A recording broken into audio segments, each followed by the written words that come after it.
Welcome to my channel story start. नन्ही परी और एक पिता की कहानी। एक गर्भवती पत्नी ने अपने पति से पूछा कि आप क्या आशा करते हैं, लड़का होगा या लड़की। तो पति ने कहा कि अगर लड़का हुआ तो मैं उसे गणित पढ़ाऊंगा और हम दोनों रोज बड़े पार्क में खेलने जाएंगे और फिर मैं उसे मछली पकड़ना भी सिखाऊंगा और कभी कभी गलती करने पर मैं उसकी पिटाई भी करूंगा।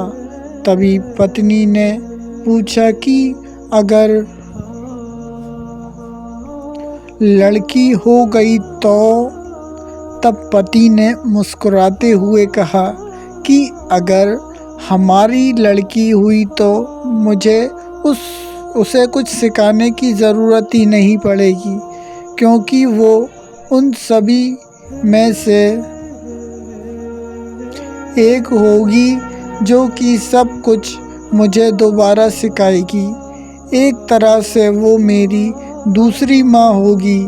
वो मुझे अपना हीरो समझेगी और जब मैं शाम को घर आऊँगा तो वो मुझसे डांटते हुए पूछेगी कि पापा आज आप लेट क्यों आए हो। बोलो, आपने मुझसे वादा किया था बाज़ार साथ चलकर ड्राइंग की फाइल लाने के लिए। आप हमेशा लेट आते हो पापा। तभी ये सुनकर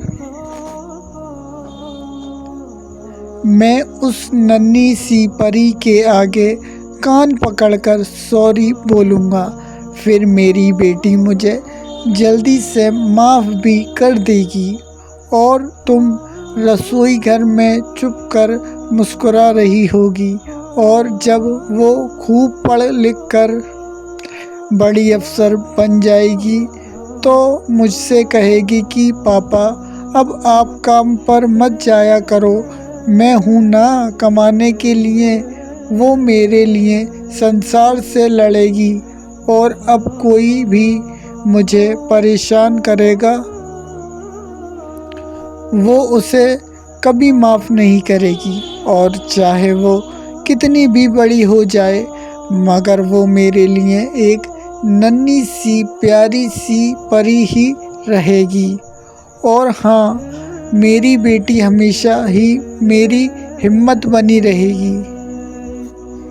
तभी उसकी गर्भवती पत्नी ने कहा कि आपके कहने का मतलब है कि आपकी बेटी जो सब करेगी वो आपका बेटा नहीं कर पाएगा।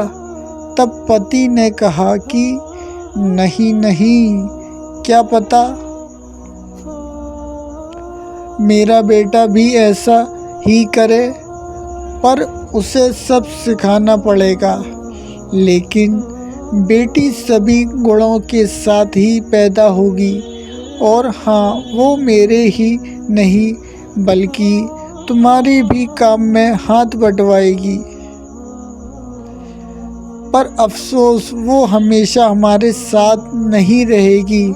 लेकिन जब उसकी शादी हो जाएगी ना, तब भी वो बार बार हमें फ़ोन करेगी और पूछेगी कि पापा मम्मी आप सब ठीक हो ना,